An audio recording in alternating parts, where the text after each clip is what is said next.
Have you been screened? Yes, I have, and it was not long after my 50th birthday. Feels like just yesterday, but no, seriously, it was just after my 50th I went in, so I've been twice, and it struck my family, and that's a lot of us learn that way. And I lost a grandmother and an aunt back in a time when these things weren't screened well, and it wasn't caught in time. So that has heightened the awareness in my family. The beauty of it is, in talking about, your grandmother and relatives back in the day, early screening wasn't there, right? Right, and that's what we've all learned. And this is why this is important. And it's important to share, all of us to share our stories about this, because that's what happens. Early detection and early awareness is going to help fight this.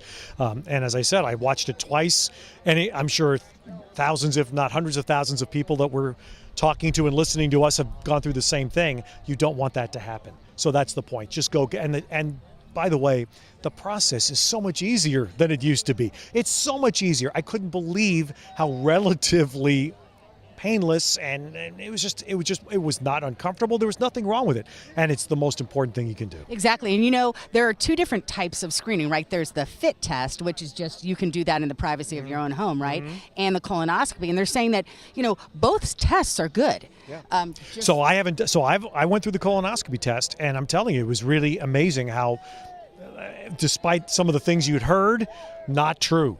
Very easy, very comfortable, very necessary. My question to you is, have you been screened yet?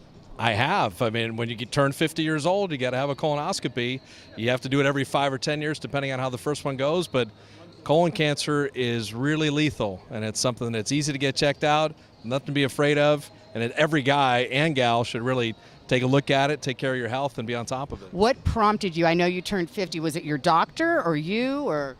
The doc says 50 years old, that's what you got to do, but also when you think about Freddie Solomon or Kenny Stabler or people in the sports world, I mean, colon cancer has affected a lot of lives, and it's just something where if you get ahead of it screening-wise, there's treatments, but if you're not and they find it too late, it can be really troublesome. So we'll see in another 10 years, right? 10 years. Okay. 10 years, but not a big deal. Don't let anyone tell you different. Be sure you go get screened yourself.